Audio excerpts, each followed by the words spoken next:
What's going on, guys? This is Corey and Aaron with Colorado Cold Bloods. So I'm going to do a little bit of a different video this time. As we mentioned in the previous videos, we have wrapped up our clutch updates and everything like that in regards to the current or end of the 2024 season. Yep. So we have no more clutch updates to give you. At least not until the At next least right for season. now. We are working on it. As you might have seen some of a picture a couple of weeks ago, I did post our board. So the planning is underway. That is correct. The breed season is in progress now. So we're looking forward to everything that's coming. So now we get to play the hurry up and wait game. Exactly. Standard ball python procedure, hurry up and wait. Patience is a virtue. Very much so. Especially when you don't have it. Yep. He looks at me because it's true. So with that, we're going to jump into a little bit of a different style of video here. This one's going to be more kind of, we're going into kind of some, I don't know if it's advice or tips and tricks or things like that that have helped us along the way. Stuff we've learned. Stuff that we've learned over time and how we might suggest for folks to look at things. So obviously our way is not the only way, but things we've learned along the way that have helped us. So if it helps somebody else out there, awesome. That's kind of the goal. So anyway, we'll kind of jump in. The initial video here that we're going for, we're going to talk a little bit about project planning. How do you kind of build your collection and how do you kind of jump into a specific project that you're targeting? We'll go into a little bit of how we've done that, what our target goals are for maybe one of our specific projects. We have a few different projects that we're working, but yeah, so we'll go ahead and kind of jump into this. So as everybody would be completely surprised, we're in the Tri-Stripe project. Shocker, I know. So this is our girl Charity. Charity is a hypo Tri-Stripe female. She's a little chunky right now because she did just eat, so I'm gonna probably put her back down in a little bit here. Just kind of show her off a quick sec. So why Tri-Stripe? Tri-Stripe for me was one of those genetics that there's something to it for me specifically. For those that know me, I have a bit of OCD, so there's some kind of, there's a draw to it for my eye. So the 3 stripes going down, I love that concept and that, I know, I'm sorry. So with that, the 3 stripes are really what does it for me.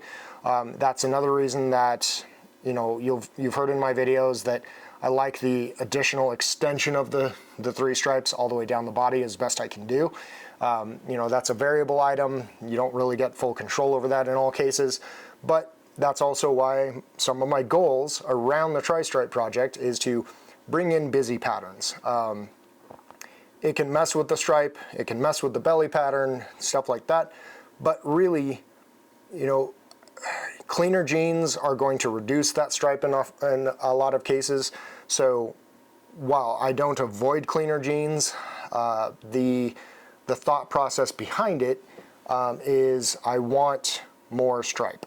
So if that comes with cool adjustments along the way, or maybe we sit here and we use a cleaner gene, but we use a couple other busying genes to offset, right? So anyway, that's kind of the thought is Tri-Stripe. Why Tri-Stripe for me? So first and foremost with your project planning, the key fact is why for you. What is it that draws you? What is it that pulls you into that project? And what is your excitement? And part of the reason that the excitement is necessary and invaluable to you is the more you love a genetic, the more you're going to stick it out. The longer you're going to go in for that long haul, because let's be honest, when you're going after a project, long haul is the key. You're looking at where you are going to go in 5 years, 6 years, 10 years, 15 years. Where do you want to be? So it's where do you want to be? What do you want to see? So with that, I'm going to set her down. Like I said, she has got a full belly, so I'm not going to disturb her too badly here. So some of the key things to think about. When you're getting into a project, you start out with the why, and you start with what's pulling you into it. But where do you go from there? How do you build your collection around that particular project?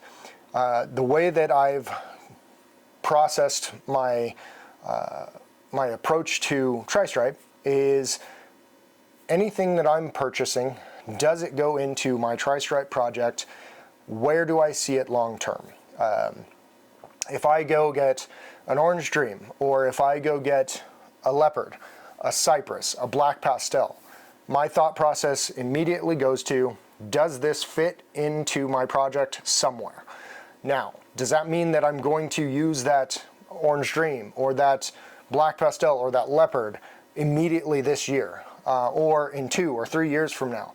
Probably not. The reason for that might just literally be, I don't have enough males or females to go that route. You know, if you're building a project over time, you're not going to immediately have those completions. So understanding that it is a long game, long haul, and expecting to see results over time. Yes, you can see results quickly and immediately, but understanding that that can also be where you're jumping into the project. Something like clown. Clown is one of those genetics that has an immense amount of things that have been done with it. So you can jump in at a much deeper level immediately. You know, we can use the magma, the Pompeii, everything like that as an example. Yes, you have some allelic combos and things like that that may limit where you're going, but you've already had, you know, other people that have done 4, 5, 6 genetics into clown. So what genetic you choose will have some variation as to how you need to approach it, or potentially where you jump in. You know, clown, again, you can jump in at a very deep level. The other thing too is cryptic. Cryptic, you can jump in, and guess what? Because we've already done 6, 7 things, etc. with clown, because it's allelic with clown, you can jump in and see what a krypton, or you know, what it would look like with those multiple genetics. Tri-Stripe was a little bit different for me. So Tri-Stripe did not have more than 3 animals at the time. You know, really all I could really find for the most part when I jumped in was hets. Visuals were next to impossible to acquire unless you really knew somebody. So it was one of those scenarios where I knew that I had to start from the ground up. That being stated, the other thing I tell people is understand that single genes are not necessarily a bad thing. You don't necessarily have to worry about, does this have 6, 7, 8 genes in there, right? That's not always something that you should focus into, because what I also will tell people is in those single genes, if that is the best example and best representation of what you want to see in a genetic, Why not? stick with that. Use that as your nice, solid, firm building block. You know, I'm sure that some people will argue that point till they're blue in the face. You know, you can jump way ahead or make more money or something like that if you skip those steps by picking up the other one. But, you know, everybody says that cliche, quality in, quality out. We always focus on quality, but that's really something that we do, is we focus in on quality. Now, whether that means it's a single gene version of a genetic, if that representation is exactly what I want to see in the Tri-Stripe, that is where I'm going. I don't mind making the hets. Again, I've talked about it already. Play the long game. There are times when you want to skip ahead, but we've also, on the side, like I said, you're not going to get those immediate results every time. I don't have enough females and males to continually push that envelope every single season with 30 different genetics. I just don't have that that capacity right now. So with that being said, on the side, we're playing with other genetics and codoms, right? Understanding that, okay, I have these animals that have the best expression of the genetic that I want. I'm building multi-gene codoms on the side that are not het for tri-stripe or not het for ultramel or clown or hypo. Yes, when I can work those in, I do, because I know that long term that's where it's going. But creating those multiple combos with those things on the side allows me later to then run one of my double visuals or triple visuals to that combination and get double or triple hets, knowing that I have females and males ready for whatever I get out of that combo. So understanding and thinking long term, building those up. Another thing to think about is, when do you make your hets? You can do multiple things. The way I did it initially with that, I have some likes and dislikes as to how I did it. I have a lot of dislikes. So the dislike that I have is that I wish I had more of my initial codoms into the multiple hets, or into the double and triple hets. So, for example, something like our axanthic group or our ultramel group, I do wish I would have had a few more codoms in the ultramel or the axanthic females that I initially started with. However, they also were what I already described, some of the best examples of the genetic that I aimed for. That is true. So it gave me a longer term project by making those hets, but that being stated, I have my triple hets sitting in the racks. They are 2 size and they are breeding now. So. But you just said what the whole point of it was. He's got triple hets, which means 2 different times, 2 different projects. We have a lot of triple het axanthic. We have a lot of triple het ultramels that are sitting in our racks, taking up space. That sounds terrible, but they're legit taking up space. They're growing, and that takes time. Again, we talked about long term, but growing a female takes 3 years, right? And you're sitting on those hets for 3 years. And However, waiting. Remember that hurry up and wait game? Always hurry up and wait. But what that also means now is, now that I've played the waiting game for those girls, when I make another double het from one or the other, then what that means is I can run a hypo tri-stripe or a multi-codom hypo tri-stripe to those and already increase my odds at getting a double visual with codoms that is 50% het for the third. That is, again, it's long term and you're having to wonder about those things, but I also like to think about it this way: is when I'm trying to make my triple visuals, I'm making plenty of things that are amazing byproduct. Can't go wrong with a tri-stripe, an ultramel, a hypo, and then a multi-combination of any of those 3, hypo ultramel, hypo tri-stripe, ultramel hypos, ultramel tri-stripes, right? Even if I only hit on 1 or 2 or anything like that, and without hitting the triple, those are amazing animals, right? So yes, played the long game, waited. I'm happy now that I have those animals up to size and ready, but it was a painful wait. So those are the kind of positives and negatives. I think it's good to have those animals in the breeding program and ready and waiting for you as you sit there and make additional visuals with double hets or triple hets or anything like that. It's something that can advance your project relatively simply as you progress. Yes, you want those double and triple visuals in the project, 100%, but having those in the rack doesn't hurt at all. Having those in the collection does not negatively impact. Once you get enough double, triple visuals, things like that, yes, you can retire those breeders and hopefully help somebody else's program expand, right? So those are some of the key points.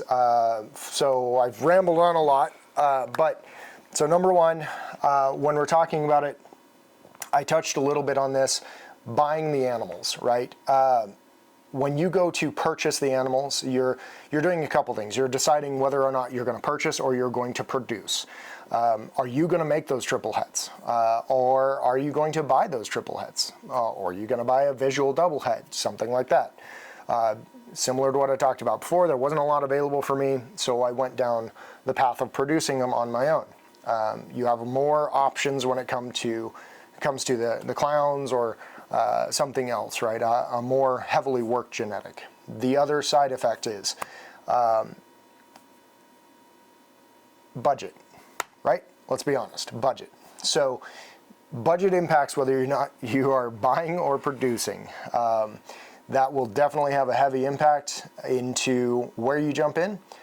But as I mentioned, that also gives you the progress to be able to target those single genes that really fit your needs and your designs. And when buying an animal, whether or not it's a het or something like that, I'm sure people will hate me for this comment. I don't have a problem if you ask for a picture. I like to know what lineage my animals come from. Whether that's me checking for a picture that says, hey, this animal did not produce full side stripes on its tri. Yes, it may be a variable item, but it is something that I believe over time, line breeding and stuff like that really kind of isolates and impacts and improves. So I do care what the parents look like, or if I can get more, lineage further than that, amazing, I'll take it. So I don't have a problem with people asking me for pictures to look at the animal's parents if they're purchasing from us and we produced it.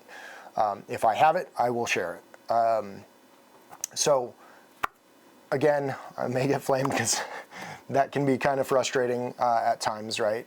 When you're not always necessarily right at your animals and able to take pictures immediately, etc., right? And it does take time, especially when you have a large collection that you're selling from or something like that too. So not to discount the time that it takes to handle those things. So the other thing is buying an animal, buy with your eyes. I love the statement that Marcus Jane, I heard him say at one point in time, years and years ago at this point, but buy with your eyes. If there is a draw to that animal, then there is clearly something that has struck your interest. A prime example for that is actually for Erin. We were at Tinley, and she saw the shadows, and she kept coming back to that table and kept coming back to those animals. There was something that poor pulled Jack her and to Heidi, them. Yep. had to deal with me pretty much all day. And it was a discussion and a determination of, Poor Jimmy Mariah, where do who we went fit? with us. That's all I talked about. That's right. Where does it fit into our plans? Is that something we want to focus in on? Or is it something that we're targeting to add to other projects or things like that, right? And it was easy for me because I didn't really have a plan at that point. I was still kind of up in the air where I wanted to go with projects. Right. I had one in mind, but then I just kind of, it wasn't striking my fancy, so I guess I changed my mind. I do that a lot. It interested her early on, and then as we got deeper, she learned more. It did. And had conversations with Jack about it, and we've learned things about the Shadow Project itself, which we will discuss into greater detail later. But it's true. I kept coming back. I kept thinking about it. I am one of those where I'm like, ooh, squirrel. So if my brain, if I'm looking at something and then later I'm like, ooh, squirrel, it's not meant for me. So that's how I knew that that one was a direction that I wanted to pursue. Yep. So, some of that comes into, again, it goes back to what really draws you to something similar to what I talked about towards the beginning. It's full circle here, right? Even if it's a single gene codom or a dominant trait that draws your attention, you're still looking for what's drawing you in, right? And where does that fit into your project? Yeah. It draws your attention, and there's a reason for it. Buy with your eyes. Listen to that reason. Obviously, don't break the bank, but no, I'm not. Don't second mortgage your house. Don't sell your car. do what's within your means. Yes. But buying with your eyes, don't necessarily stress the cost as long as it's within budget, right?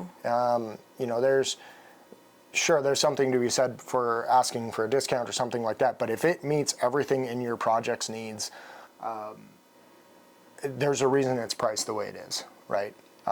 So anyway, not to take away from anybody's pricing models or anything like that, or bargaining models, whatever you want to call it.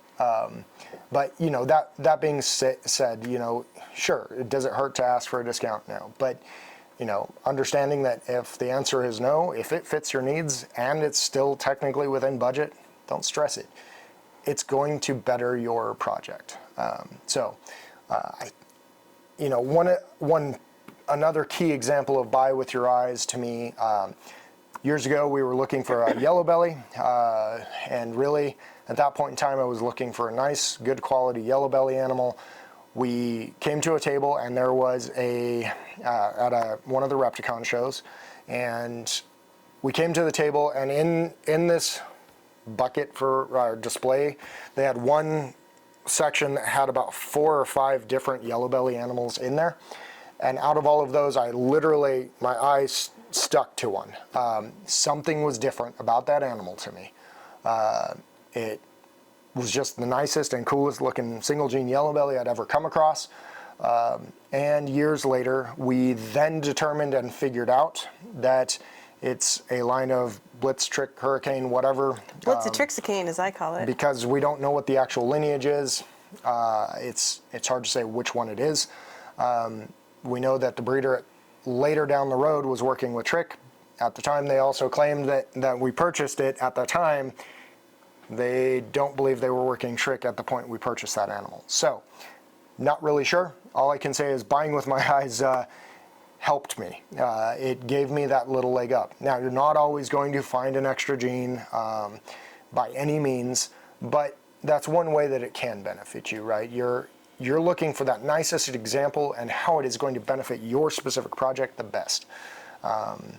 So yeah, anyway, I'll probably stop rambling and then I'll roll into another rambling session, I'm sure. But you know what? Yeah. Let's talk about something. We're talking about project planning and genetics and all that fun stuff. If you are new to the hobby, or even if you're not new to the hobby and you still just want to bounce ideas off of people, we decided to create a Patreon page for Colorado Cold Bloods, and basically there were basically 2 reasons that we did it. One, we wanted actually to create a revenue stream, continuous revenue stream for USARK. USARK, our unofficial, unknowing sponsor, right? Basically, 10% of your monthly dues will be donated to USARK. Yep. That is something, without USARK, there's a lot of stuff going on legislation-wise, and without USARK, we would be in so much trouble. It doesn't matter what state you live in, there is something going on in your state that USARK is protecting you from. We're obviously in Colorado, being Colorado Cold Bloods, so we are fighting a current legislation that is just something that could harm and hurt a lot of us hobbyists. So without USARK, we wouldn't have that leg to stand on. And the other reason why that we decided to do a Patreon was to create that community. He loves to talk, as you can tell. So we wanted to give people an opportunity to chat through our Discord Patreon channel, to discuss those questions. I have this clown, what should I do with it? Or I really want to get into this project. What are your suggestions? It's a good little community, and it helps if it helps others, and it might even give you an idea of something that you never thought of to do in your projects. You may be actively in a situation where, hey, this is my first breeding season.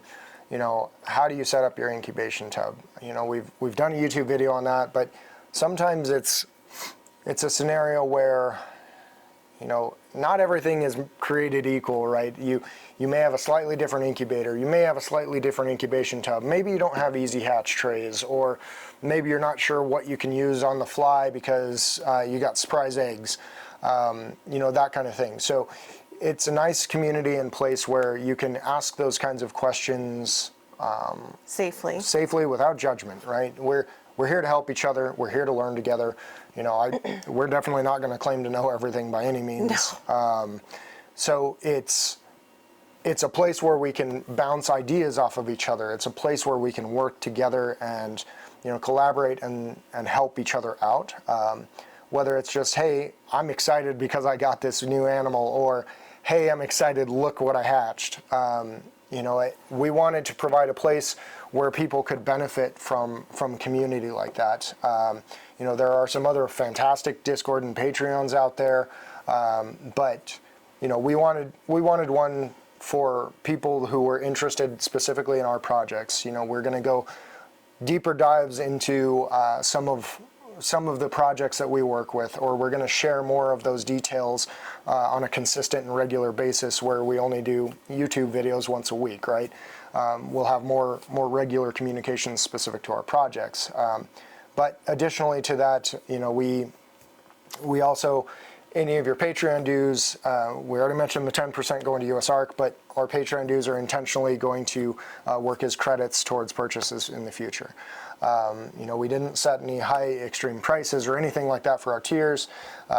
We wanted it to be accessible by most, right? And that's one of the things that I think is beneficial, because again, we all grow together and we all started somewhere. So if we can help each other out, no matter what level we're at, I think it's phenomenal. That's the type of community. You'll see a lot of that with other species and stuff, where they have get-togethers or things like that with each other that, I think a lot of that gets missed in some of the ball python community, and I think that's what we really want to see and grow. We want to grow the positive side of this hobby. And on a positive note, for 2024, we're going to offer a 10% discount. Yep. That code will be in the comments of this video, so be sure. Yeah. What did I say? Comments, yeah. I meant description, sorry. Description of this video, you'll get 10% off your first month.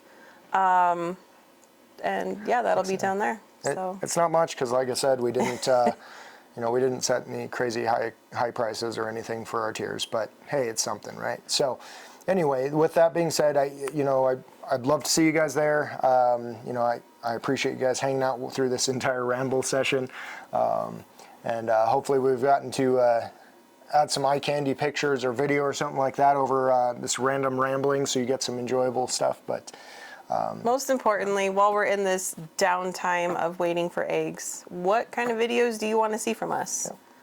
We would love to hear what kind of rambling you want to get him started on. Yeah, you can see how much I can't shut up. So That's true. with that, I hope you guys enjoyed the video. Hopefully you got something out of it, and hopefully I didn't bore you to death. So Hopefully we still have follows after this, right? I know, they're flocking away. Yeah, but as Aaron tells everybody when we're at the table, if you don't tell me you're done listening, I will just keep going. So There are times I have to save you. yeah, So. pretty much. Anyway, so we appreciate you guys. Don't forget to like, share, subscribe, do all that good stuff. We look forward to hearing any comments, and give us your advice, or whether you agree or disagree. And if you can, love to hear it. join Patreon. Yeah. So, Continue that discussions. yeah, absolutely. So anyway, we will see you guys in the next one.